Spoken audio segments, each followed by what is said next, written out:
Hegseth, you still have a job. Congratulations. You're watching DeProgram with Ted Rall and John Kiriakou. It's Monday, December 8th, 2025. Good morning, John. Good morning, Ted. Good to see you. Likewise. Hope you had a good weekend. Thank you, sir. You too. I did. It's going to be cold, though. Very cold. Really cold. Very cold.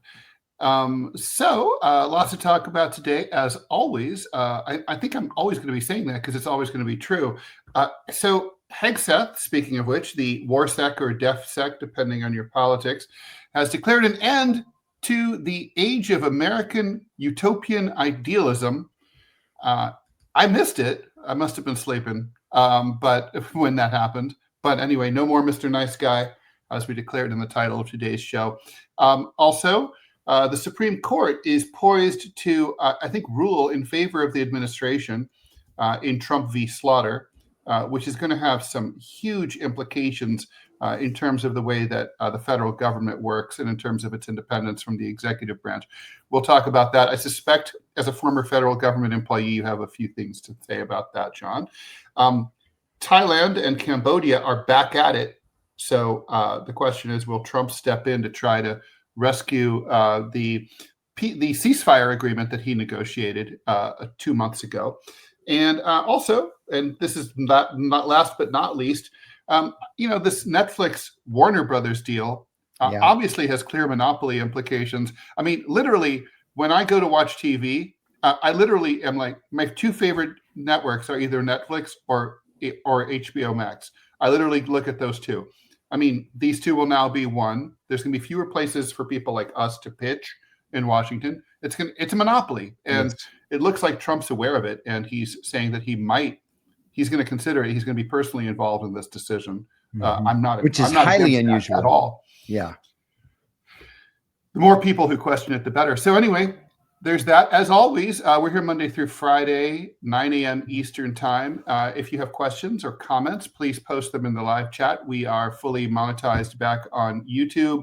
So please follow, and share the show. Super chats work again.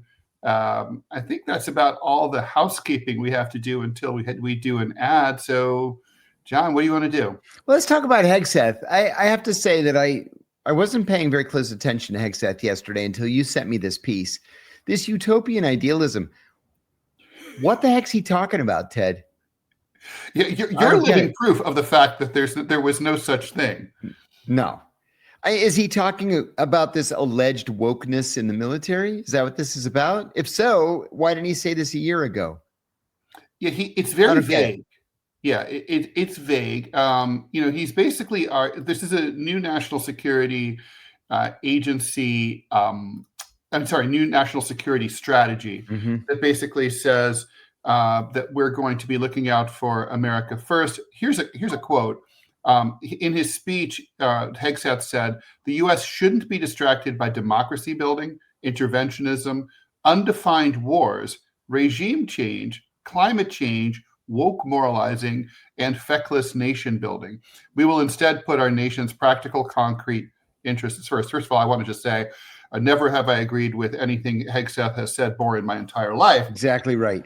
However, I have to say, at the very same time, that speech is making headlines that are shared on the same exact news headline page as all these stories about, for example, the controversy he's involved with, blowing up random fishermen and drug runners in the Southern Caribbean and trying to overthrow the government of Venezuela and negotiating with President Maduro for him to leave. How do you reconcile these two simultaneous actions in the same exact cabinet department? I think they're trying to thread a needle here, where they don't want to actively overthrow a government using military force. They want the government to essentially overthrow itself and put Maduro on a plane. Put Maduro. Yeah, exactly. It's a putsch. Put Maduro on a plane, have him go to Havana or Moscow. Kind of like what they did with Bush did with Aristide in Haiti. Exactly what Bush did with Aristide. That's right. And then, but on the other hand, they're able to, or they think that they will be able to couch this military action as as a MAGA action because we're not committing ground troops. Mm. It seems to me that they're trying to have their cake and eat it too. That's really what it comes down to. And here's the thing, right? Like, I don't think it matters what people like us think about it because we're not the audience for it. But I think MAGA world already knows all about what's going on in places like Venezuela, and they don't like it. Nobody likes it. I mean, if you don't have the Canadians, you don't have the Mexicans, you don't have the Brazilians, you don't have the Colombians, what else matters in the Western Hemisphere? Right. I mean, there's that Caribbean organization of what's that called? I always forget what that thing is called. It's the equivalent of ASEAN, but it's for the Caribbean countries. Right. And it seems like you'd want them involved. I mean, here's the thing. Like, I think it's possible in the same way to say that Saddam Hussein was a bloodthirsty, torturous dictator and say we shouldn't have overthrown him. And say the same thing here, like Nicolás Maduro is maybe not like the best Venezuelan national who has ever breathed air, but, and say that at the same time, it's really not our business. It's up to the people of Venezuela to get rid of him. That's right. And so, I mean, yeah, so I agree with you. It's a push. I mean, John, this is your wheelhouse. I mean, wouldn't this have called more typically for an old-fashioned 1960s, 1970s Latin American coup, right? Isn't it like CIA-backed covert? Sure. Isn't that really kind of like if that's what the administration is after? But the problem here is that those old-fashioned CIA coups were almost always done with the support of the local military. And in this case, the military supports Maduro. Right. So, you're never, regime change without the military in all. So even in a revolutionary situation is always impossible, right? When you ever study, it's always the military always cinches the deal in places like, the French Revolution, the Russian Revolution. That's always the final thing. You have to have them. Just parenthetically, by the way, did you notice this coup attempt in Benin? Yeah, sure did.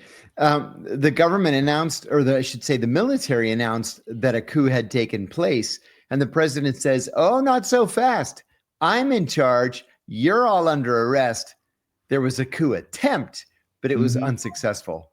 And that was an old-fashioned dogs of war style coup, right? Where they seized control of state media. That's Soldiers right. appeared on TV. Just the way they teach you to do it. But it didn't really, it didn't take. I think we're just we haven't seen the last of African coup attempts. There's just been a whole spate of them lately. All right, so I mean, I do want to linger a little bit on this idea of American utopianism. So let's talk a little bit about the strength of it here. I mean, the meat of it. He says, allies are not our children. Hegseth said, we can and should expect them to do their part. In other words, the U.S. shouldn't be financing the defense, the military defense of rich countries that are allies that can easily afford to pay for their own upkeep. I mean, I agree. Yeah, I agree too. But the thing is, though, that's not going to save the American taxpayer a single dollar, because we'll find a way to spend it. And it won't be on things like infrastructure. It'll be some other component of national defense, which is terrible. It's funny because I was kind of thinking of Venezuela compared to Iraq. We were having that in the group chat discussion. And I was thinking, in a way, right? I mean, when you're a hammer, everything looks like a nail. And when you create this giant military industrial complex, people are sitting around thinking of ways to be useful. Like, what can we do? I mean, it's not enough for them to say, let's just sit around. And if anything threatens us for real, then we'll be ready. That's just not real. That's not not how people think. There's always ambitious human beings always want to, step it up. Iraq, what if they still had WMDs? Oh, well, then, we could topple the whole Middle East. All the dictatorships would go like dominoes. And now this Venezuela thing is well, maybe we can get oil on the cheap. What is the real? Let's just say Trump wins in, he gets Maduro on a plane. He's gone. What's the next plan here? I mean, it's a two-part question. First of all, would it be the Trump administration's plan to find like the equivalent of an Ahmed Chalabi who is going to step up and be the new ruler of Venezuela. Would they reinstall what's his name? The other Venezuelan guy who wanted to be president. Juan Guaido. Would they install Juan Guaido? It seems like that's what they would want to do. I had this Venezuela expert on my other podcast, Deep Focus, the other day, last week. I'm not even sure we've released it yet, but I think it's coming soon. And I asked him essentially the same question. And he said, Venezuelans don't have any idea who Juan Guaido is. He was literally just a grad student at George Washington University when the first Trump term people, led by John Bolton, just announced that he was president of Venezuela, and then forced, 36 countries to recognize him. That's what we did with Hamid Karzai. Most Afghans didn't have any idea who he was. When I talked to them, they were like, who? Yeah. And then we just installed this guy. I mean, so I don't think there's any plan for who steps in a post-Maduro regime. I don't think so either. I don't even think there's a plan whether we should install them. I think it's just like, just get rid of Maduro and hope for the best, basically. Like, hey, that worked out great with Gaddafi. You took the words right out of my mouth. That kind of policy never works. The whole overthrow policy never works. It never works out the way you think it's going to. And there's not even a best laid plan of mice and men here. There's no plan. There's no plan. And so, so it's like they go, Maduro goes away. What's the hope here? Is the hope that we get the oil at a discount? It doesn't work that way. Oil is a global market. Right. And Venezuela is a member the Belgians get it for the same price we do. Venezuela is a member of OPEC. They're not going to undercut themselves by giving us cheap oil. See, and this is the other question too, Ted, is what threat does Maduro pose? No threats. There aren't Americans being killed or kidnapped. There's no threat that they're going to invite the Chinese Navy or the Russian Navy in to, be right off the coast of Florida. None of that is happening. We just don't like the guy.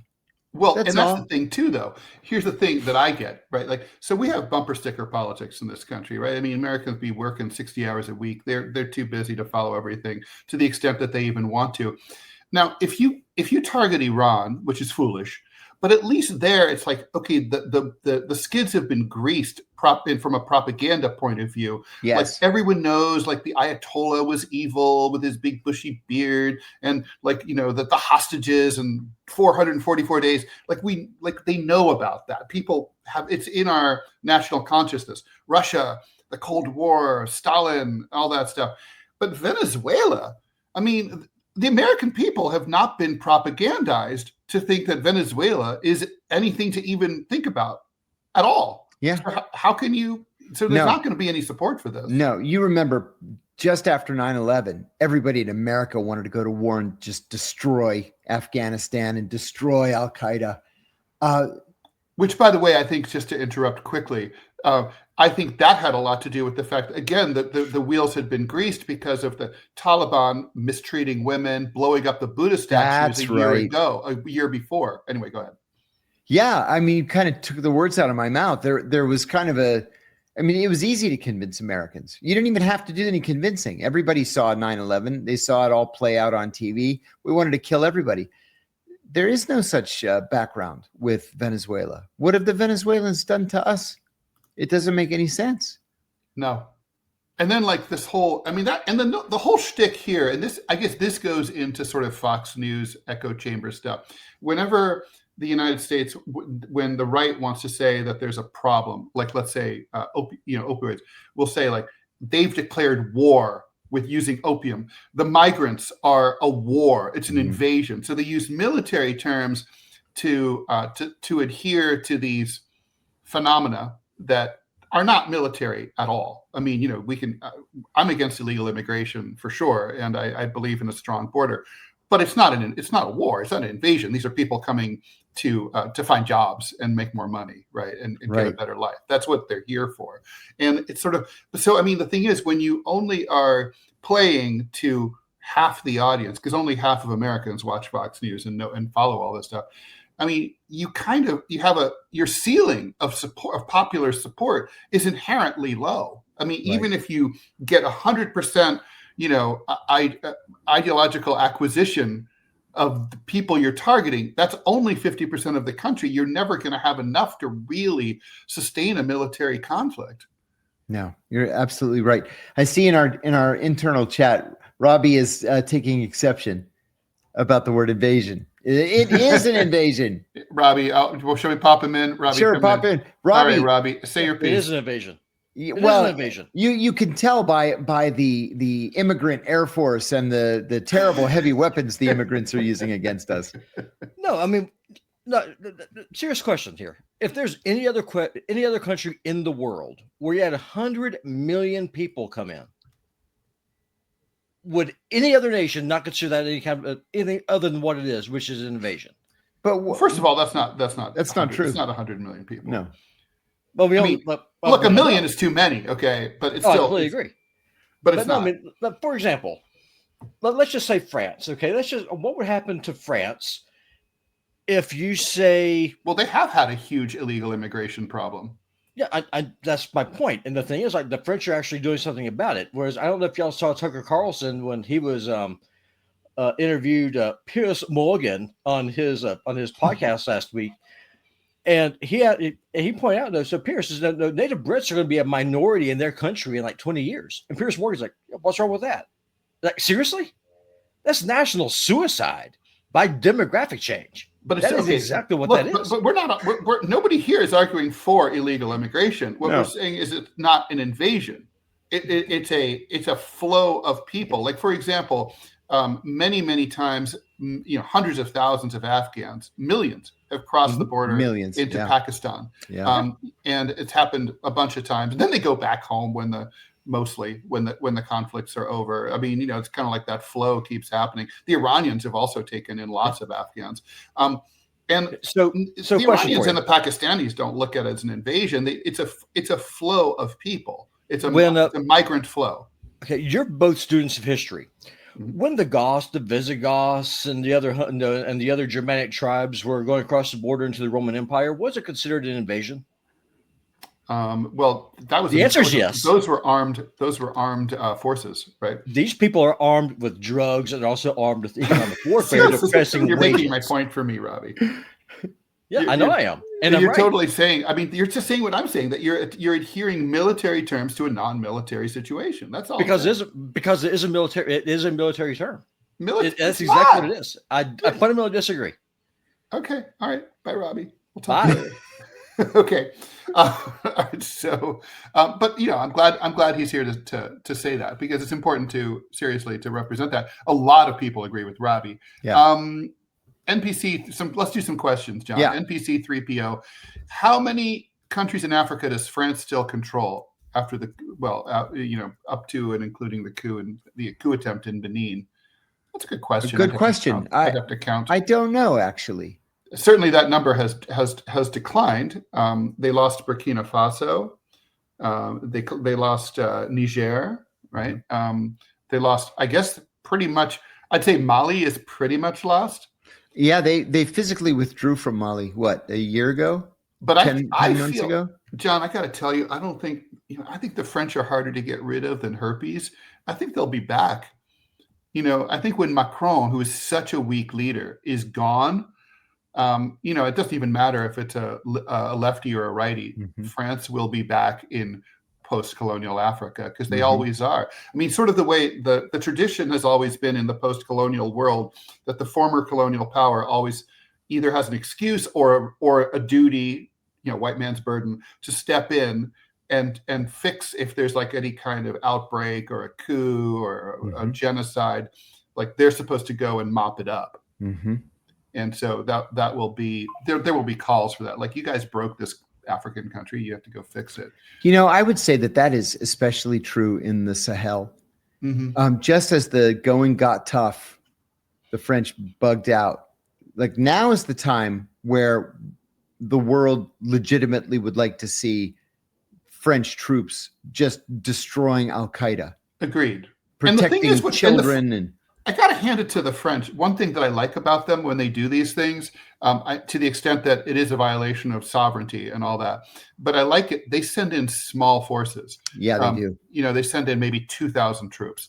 But of course, badass, like foreign legionnaires, like serious motherfuckers. But it's like basically it's something the U.S. doesn't know how to do. It's a pinprick operation. Yeah, that's absolutely true. It's surgical. We send thousands and thousands of troops, and then we'll get bogged down for years, and then declare victory and leave. 1,000, you can get them out easy. Yeah, 3 planes, I agree. They're gone. Okay, Rob Vake, what was the story about Mike Baker splitting Greece, John? You've never answered this story after touching on it multiple times. Mike and a colleague were doing surveillance on a target, and they forgot to account for the most effective security system in the whole country, which is one old Greek lady peeking out of her window. And she noticed the shutters. She noticed these 2 guys sitting in a van on the street for 3 days, and she called the cops. And the cops came, knocked on the van window, told them to get out of the car. They were both wearing very poorly done disguises. But inside the van, big nose, mustache, basically, inside the van were other disguises and multiple identification cards and passports from different countries in different names. And so they were expelled from Greece. That's what it came down to. Robbie, I'm going to let you come in and answer this one. From Three Birds, One Stone, question for you. Do you intend to legally go after the person or organization that doxed you? If I was a lawyer, I would rep him for free. Robbie, answer. The answer is no. They that person, what they meant for ill, the Lord meant for good. It's been a blessing in disguise, and that's no small part because of the generosity and support of the audience here on this show. So, no. They tried to hurt me, and it completely backfired. I'm able to do what I love doing. I'm working with 2 great guys, and you're cheating on us. I wish them all the best, and I'm enjoying watching them cannibalize because all the doctors just unionized on Friday, so they're fucked. Thanks, Robbie. All right, so let's see. Do we think that that maybe the fact that maybe the U.S. came into an agreement about Venezuela with Russia? Wait, do we consider the fact that maybe the U.S. came into an agreement about Venezuela with Russia in exchange for Ukraine? Ooh, that's interesting. Ooh, I like that. That is interesting. I don't know. I haven't seen any evidence of it, but that would be very interesting. It would be, I think, politics at a higher level than, we're seeing that kind of, I can't imagine that kind of geopolitical horse trading in this current environment. And I'm not just, using that as a way to attack the Trump administration. I don't think Putin thinks that way either. This is like, you always have to go to the Cuban Missile Crisis and that famous trade-off between the missiles pointed at the U.S. and Kennedy promised at the USSR, and Kennedy promised to remove them. Where were they? Were they in Turkey? Yeah, yeah. I always want to say Poland, but that was part of the Warsaw Pact at the time. Yeah, they were in Eastern Turkey. Okay, thanks to US XXX A-Rod for the $2. Thank you. How long till Trump tests Biden's preemptive pardons? Hegseth, it's coming. Hegseth is prime example. Why doesn't he want to try and undo it? But will that stop him for much longer? He can't have that kind of awareness. I don't think he's gonna do it. I think he's just jumping up and down and yelling about it, because if he does it and he's successful, then the next president can undo his preemptive pardons. Okay, and let's see, one for each of us, and then we'll get back to the topics here. Tiffer, I talked about knowing Carter Burwell. He's a famous film music composer. In an episode released over the holidays, that's cool. Can you talk about some famous people you know, or maybe share a story of one of those friendships? I'll think about that. I feel like maybe that's a Rumble Premium. That's a Rumble Premium idea. That's what we'll do, because it would take up too much time here. also, I always think about, like, I don't want to tell any tales out of school. I know Carter wouldn't care. Johnny Jackson. John, have you heard about Admiral Leonard Francis? I've never heard. Is that Fat Leonard? Yeah, Fat Leonard. He's a defense contractor, got himself in a whole bunch of trouble around a bribery scandal. I think it was with the Navy, and got, 15, 20 years in prison? He was the guy that dragged down, along with him, what was his name? He was the CIA executive director under Bush. I forget his name now. Nice guy. But yeah, Fat Leonard. This was a pretty big scandal in the Navy, which seems to be prone to scandals. Why do you think the Navy is? Yeah, it's true. You never hear about a Coast Guard scandal. No. Or even Space Force. No, Space Force. Space Force is clean as a whistle. I met a guy the other day who told me he was retired from the Space Force. And I said, Already? Retired from the Space Force? I said, he just made the Space Force, but 8 years ago. Yeah. He said, yeah, but I was in the Air Force for 20 years, and then I switched over to the Space Force. And I said, yeah, but then the Space Force has literally nobody in space. I thought it was kind of a joke. Yeah. Until people started transferring into it. So what do you do there? And he said, well, we just it always freaks me out when I see the flags of all the branches of the armed and you're forces. Like, what's that one? Yeah. What's that weird looking one with the Star Trek logo on it? With the Star Trek logo. Exactly.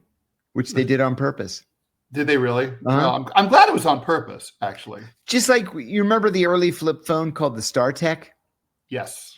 It was a play on Star Trek, and it was the flip phone like the Star Trek communicator. Star Trek has so much influence on the aesthetics of our modern technology. Oh my God, yes. So the compact disc. There's an episode where there's a library on a planet that's about to be destroyed when a sun goes either red giant or supernova, and there's an old guy in a white robe, and he shows all the information of our society is stored on these discs. On the discs. And it's a disc like this. And the guy who invented the compact disc, he didn't invent this disc because this was the most efficient way to store data. He literally was just like, he was a Trekkie, and he's like, this looks cool. And people would buy these. Awesome.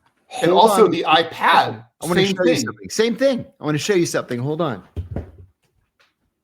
Here we go. Yeah, the iPad is like basically like in Star Trek, you'll see them hand a pad to each other, a report like, here, Captain, here's the information you asked for. And, or he signs off on something. It's the iPad. There was a contest in the Washington Post among cartoonists. For some reason, they wanted to know what this new Apple tablet would be called.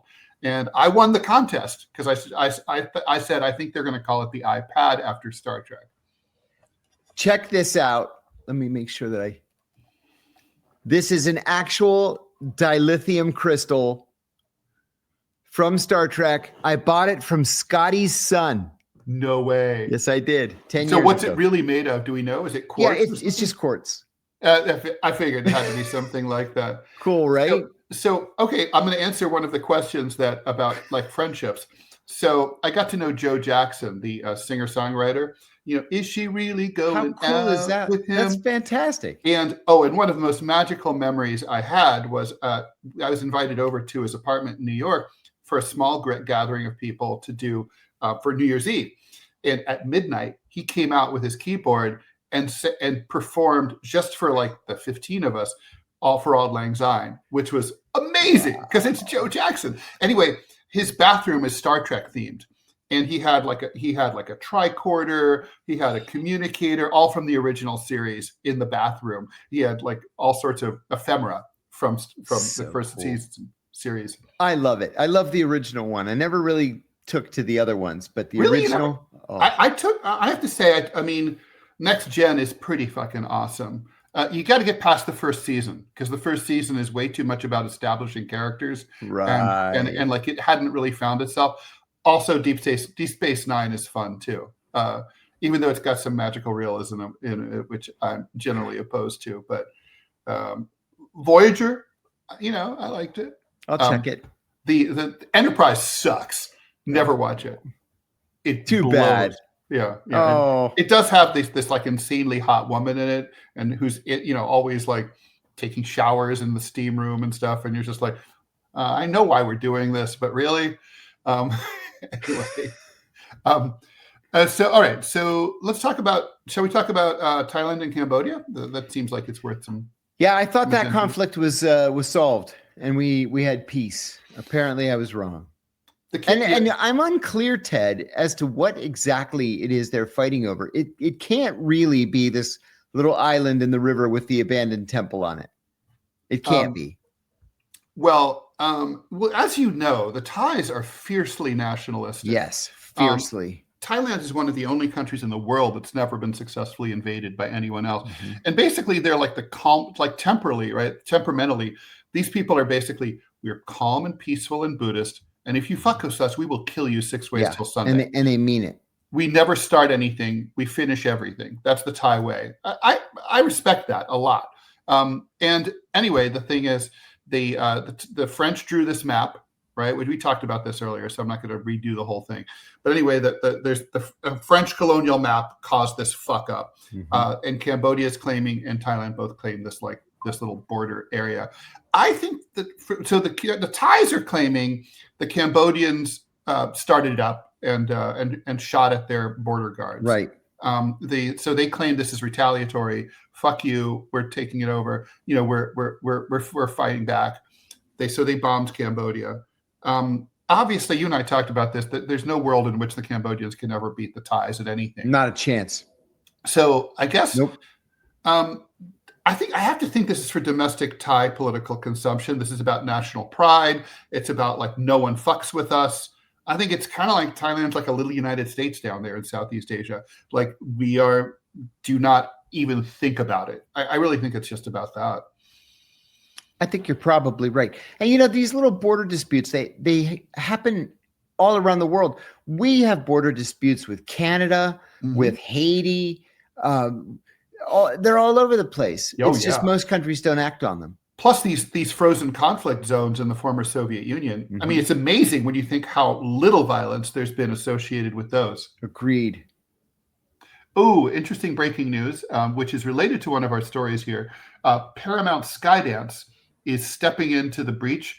They just announced a hostile takeover bid for Warner Brothers.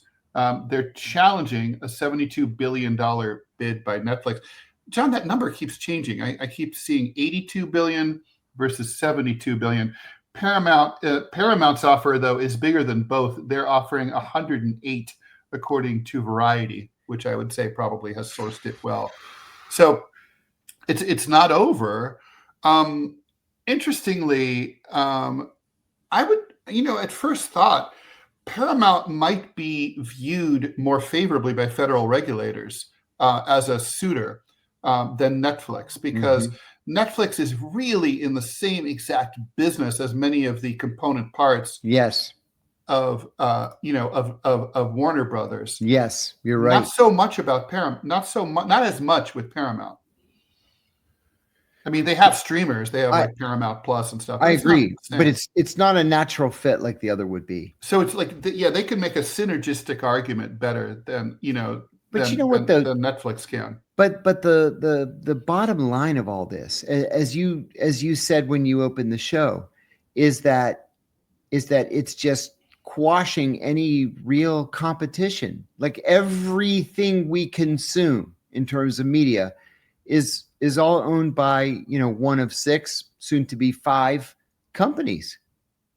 And I mean, I want something different. John, did you see, I'm sure you did, over the weekend, the New York Times article that said everybody in Hollywood hates Netflix? And they sort of described why. But basically, Netflix has kind of like, I think what this is, and they're basically saying this would be the absolute death knell, the final nail in the coffin for the cinema house experience of going Ted, I honestly don't know the last time I went to a movie in a movie theater. And I like movies in movie theaters. So do I. But why spend the $20 when it's going to be on Netflix in 2 months anyway? John, to me, the exception to that rule are these theaters like Alamo Drafthouse, where you can eat and have beers while you're watching the movie. That's right. Then it's a whole night out. I like, and Americans love multitasking. I'm no exception. We like to drive while we're texting, and we like to, and we like to eat while we're watching a movie. That's what we do at home. We eat while we watch the movie. So you're like, oh, it's a night out. Yes, that is nice. So maybe that's the future. Independent cinema. I mean, I think it's true. It's hard to get people to just, why would I go just to sit in a chair and pay $27? $27.50 is the price of a normal movie ticket in New York City now. Are you kidding me? One adult ticket. See, and I bitched and moaned when I paid $15 last time. I bitched at 12. So it's kind of like, okay, so you go with, I mean, it's $100 night out if it's a penny, right? I mean, for two people and some popcorn and a parking, I mean, it could be easily $150.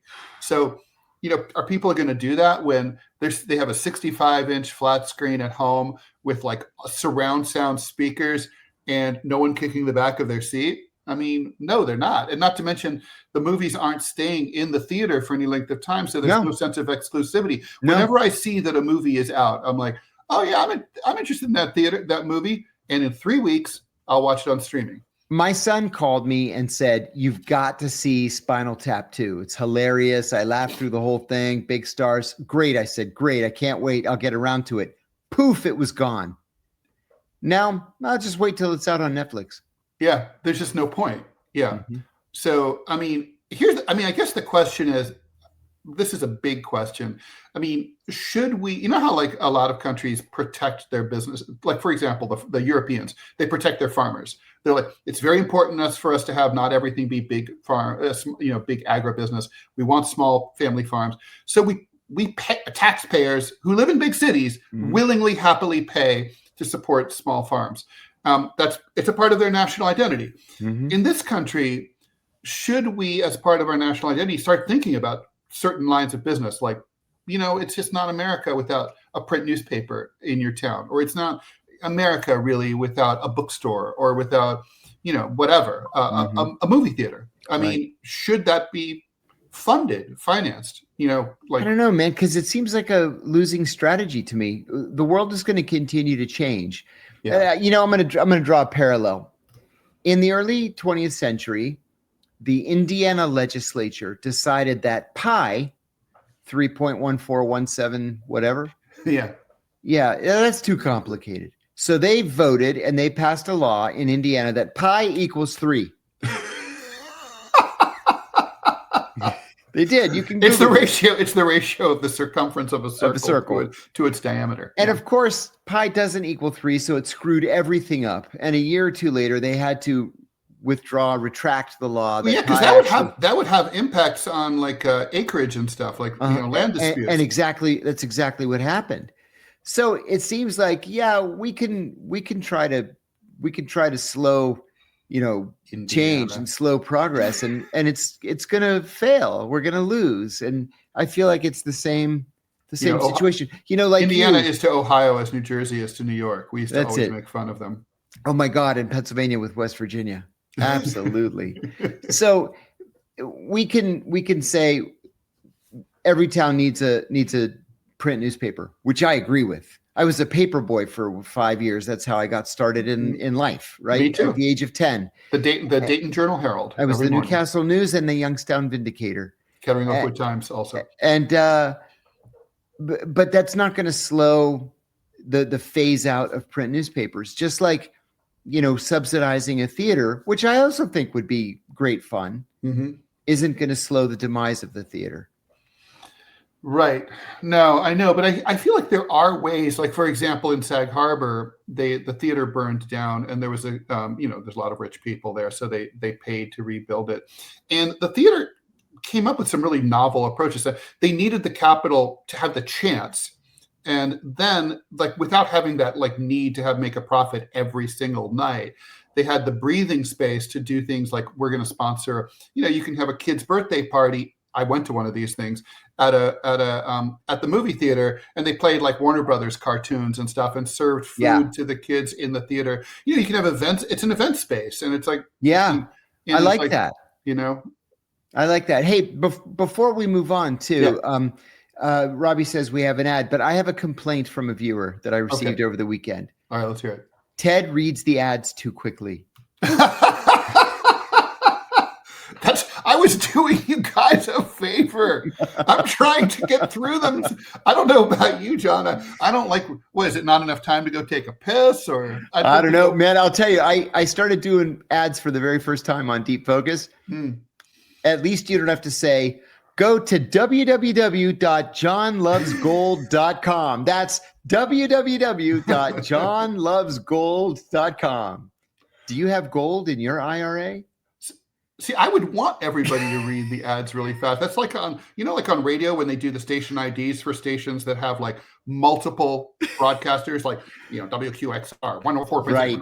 I'm like, you don't need to linger on those. Like, it's just like, you can sound like what that band with the squeaky voices. I forget what they were called.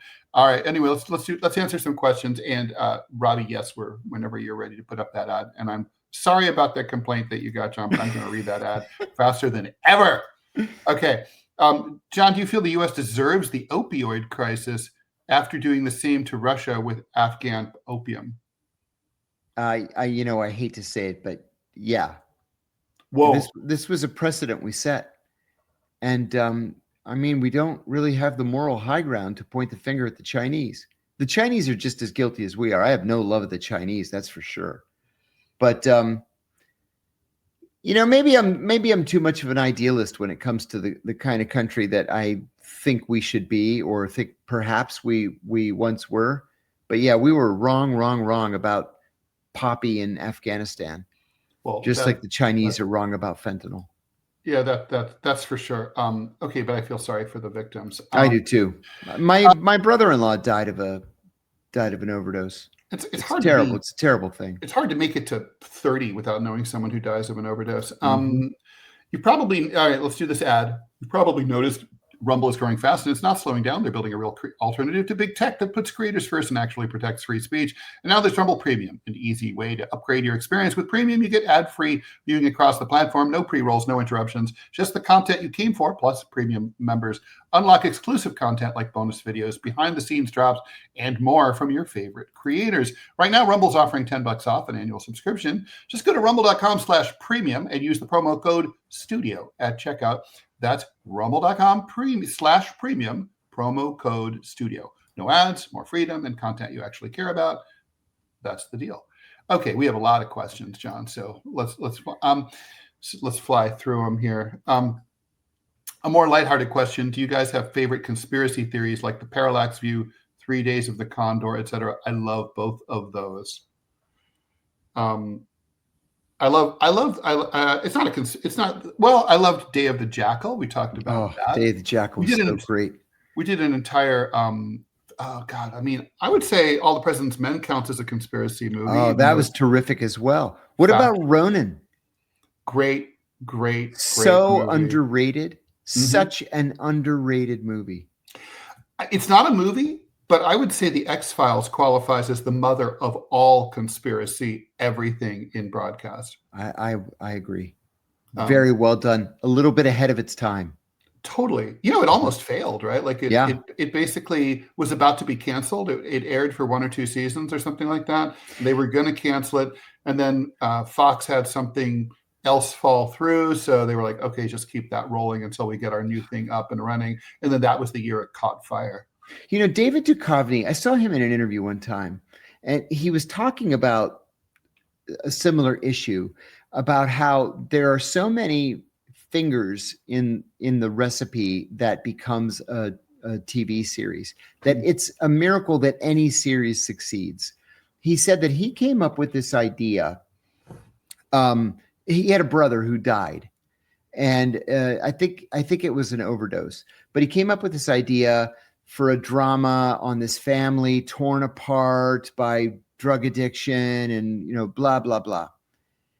By the time it got through the process, when he sold it, they were like, oh my God, this is so powerful. It's going to be one of those must-see television series. We're going to buy it. We're going to make it. We're going to green light it. By the time it was done, and every asshole studio executive got a whack at it, It was a comedy. And he withdrew from it because he said it disrespected his brother. It's gotten so fucked up. Uh-huh. Yeah. Yeah. Things. I mean, it's so dumb. I mean, the process. I had this book called "Real Americans Admit the Worst Thing I've Ever Done," where I collected confessions from people about the worst thing they'd ever done. Awesome. And it was in development twice.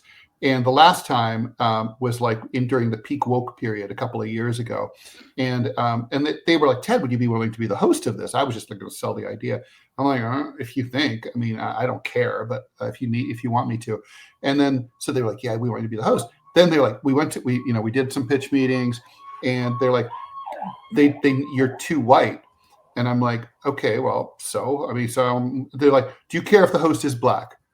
And not anything else. Black. Who cares? And I'm like, I don't care. The host can be black. Do you care if the host calls himself Ted? I'm like, there are black guys named Ted. Sure. I don't care. I was like, I kept saying like, sure, you guys do whatever you want. I don't care. I just I would like to have some money. That's all. And then in the end, they were like, oh, well, we can't do it because if anyone ever finds out that our black host was based on an old white guy, then they'll be mad. And I was like, you people are so fucked up and so stupid. I don't even know what to say. And everybody there was a compilation, I was not part of this, of cartoonists who were it's all collections of their Hollywood development hell stories. And it's great. It's all like just one stupid story after another. Yeah, like I said, it's a miracle that anything gets made. Oh, I feel like in Hollywood, they don't do anything. My agent, hey, if you're watching, Kevin, how are you? He literally it's like there's always a reason why you can't do things. Oh, what's going on right now? Oh, like right now. Oh, well, people are really getting ready for the Christmas holidays. Yes. So really nothing's happening in Hollywood. Nothing's happening. And nothing's happening because the Cannes Film Festival is a month and a half away. Right. And nothing's happening because it's Hanukkah. They're recovering from the holidays. Nothing gets done. Nobody works. No, they don't do. I actually don't know how they make a living. Because nothing ever. It's like whenever I watch a movie, I'm like, wow, I can't believe a movie got made out of this. I mean, you think about like journalism is so different. They're banging out thousands of things every single day. Yes. Ridiculous. Question for both hosts. What's our opinion on MH370? That's the Malaysian airline plane that went down in the Indian Ocean. It's still all over Twitter 10 years later. Yeah. Well, I think one of two things happened. I think it was either the suicide, like that German guy who tanked the plane because apparently the pilot or the Egyptian. Yeah, or gas, right? Like a gas filled up the plane because that's happened too, and they went unconscious. I'm leaning more toward theory one, but what do you think? Agree completely. I think it was probably a suicide. Just like in that Egypt Air crash in, what was it, Switzerland or something, where the only thing that they were able to get off the black box was the co-pilot just saying, Allahu Akbar, Allahu Akbar, Allahu Akbar, and then it crashes. And the German guy in the French Alps, right? I think that was Lufthansa, could be wrong. John, question for both of us. Do we like the outlaw Josie Wales? Oh, yeah. I love those movies so much. Me too. And I still watch it on, I DVR it. It's on MeTV. By the way, The Star Chamber, great paranoid movie. That's another one that's underrated. I like The Star Chamber. Vicky in Greece claims that Enterprise is her favorite. Okay. Hot really? Women, says Ray. I can't even imagine. I think, I've heard that opinion expressed. Fluidic Poly. John, since you worked in the Middle East for a long time, do you ever think that all the Arabs being united was ever feasible? No. And create a country like China? Oh, that's an interesting question. No. People seriously underestimate the dislike and the distrust that Gulf Arabs, Peninsula Arabs have toward other Arabs and vice versa. Yeah, they're not the same people. And don't forget, the Chinese weren't brought in because they all got along, right? They were all unified under they were forcibly unified under an incredibly violent king, and who became emperor. Question, what's from Madara Slan, 9392, what's the agenda and role of Ahmed al-Shara, the Syrian president, in Syria and globally? What's the agenda and role? Well, he's the savior of of Syria and all things Syrian, isn't he? You know, I said on a podcast the other day. He's a pure and noble breed, as the Kings would say. Yes. I have no inside information whatsoever. None, zero. But I'm making an educated guess that this guy was probably a longtime CIA asset. And he found himself at the threshold of power, and the CIA pushed him right through the door. And now he's the leader of Syria, and everybody's happy. Yeah. Except the Christians and the Druze. Yeah. Nothing to add there. Peruse, do you guys know if the CIA has a hand in spy novels, or are they more focused on influencing movie scripts? Yeah, it's movies and television. They've got there's a dedicated branch inside the Office of Public Affairs, whose job it is solely to liaise with Hollywood studios and to give them whatever they need to make a pro-CIA product. Novelists are, I've known a couple of novelists who tried to get help from the CIA. They just wanted information to fact check to make sure their shit was right. Yeah. And they basically got no help. No help.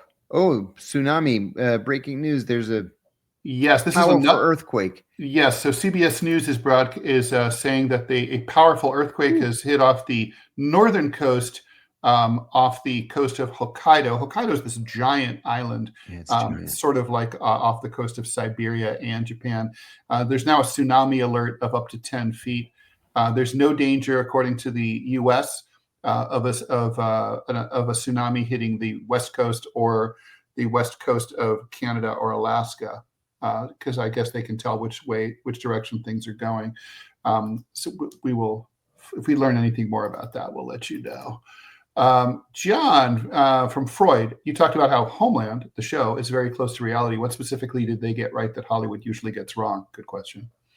The complexity of operations and planning operations was right on, and the psychological pressure that CIA officers are under, leading to many of them cracking. The only real exception that I took to Homeland was that if you crack overseas, and it happens, I saw it happen to 3 different colleagues, they don't leave you in place to just be nuts and continue doing your operations. They pull you out.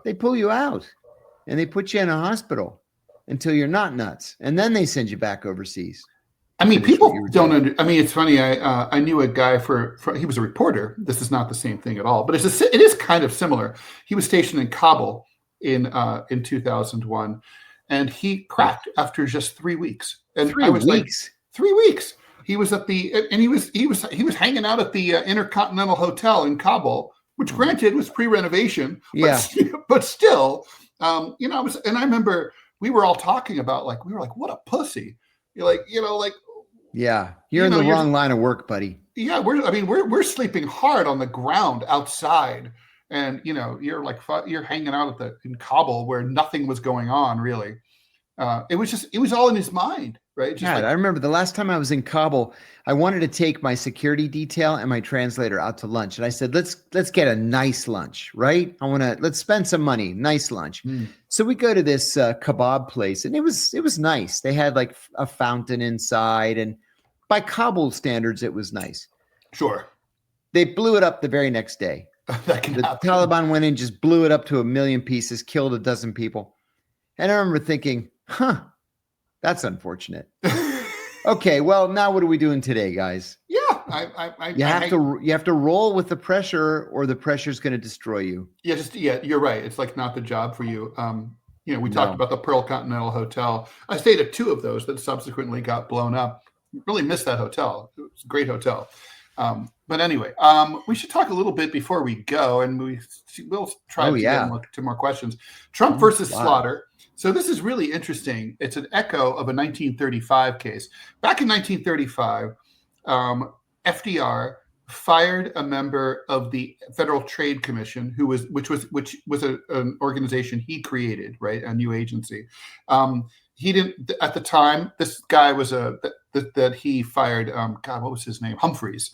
Humphreys was a conservative, and he was standing in the way of New Deal reforms. FDR was pissed and shit canned him. Humphreys refused to leave. Humphreys sued. It said this is an independent agency. The president doesn't have the right to sue. it went all the way to the Supreme Court. By the time that got to the Supreme Court, Humphreys had died, and his estate continued the lawsuit.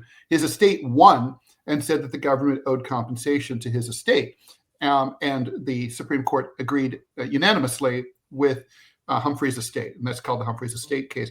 So now this lady Slaughter, Ms. Slaughter, has sued Trump for firing her from the FTC. In initial briefing, it looks like the Supreme Court majority, the 6-3, is predisposed to agreeing with the administration and will reverse the Humphreys decision. If so, this would mean that the Trump administration and future presidents would have basically control, executive branch control, over all of these quote unquote formerly independent regulatory agencies like the SEC. You can see the problems here, right? The Communications Commission, all these agencies that are supposed to be independent. I don't know. I mean, I think the Supreme Court is going to rule for Trump. I think they are too. I think the Supreme Court is a shell of what it used to be. It's not judicially independent. It really isn't. Some of these decisions, I mean, I thought Citizens United was bad, but some of these decisions are just so nakedly partisan that it's going to take a generation or two to get back into some state of equilibrium. Although you could argue, John, the first one was partisan too, because it was a right-wing court that hated FDR and ruled against him. That's true. That's true, which is why he wanted to expand it to, whatever it was, 15 seats or whatever it was. Yeah. Yeah. Bruce Fein says all the time that there is no constitutional mandate on the size of the Supreme Court. We can have 50 people on the Supreme Court. It's just, it'll be however big Congress wants to make it. And then meanwhile, we've capped the number of congressmen at 454, and even 454. 454, 435. Oh, 435. Yeah, 435. Yeah. 435. Mm-hmm. Yeah. And which also doesn't make sense. It kept growing up until a certain point, right? Yeah. And then they stopped it. I remember when I was working on Capitol Hill the first time, I was an 18-year-old intern, and it was like 700,000 people to a district. And now here it's 1.5 million people to a district. You can't represent all those people. I mean, not appropriately anyway. No, you can't. Guys, we're done. It's been a fast hour. John, always a pleasure. Good to see you, Ted. We're back tomorrow at 9 a.m. Eastern time. We're here Monday through Friday. Thanks for following, and sharing the show. Thanks for your donations. Please stay tuned to the TMI show with me and Manila Chan. That is coming up right after this. If you're on Rumble, it'll just be automatic. If you're on YouTube, you're going to have to go over there and find it if you're interested. Thanks a lot. See y'all later. See you tomorrow, John. See you tomorrow.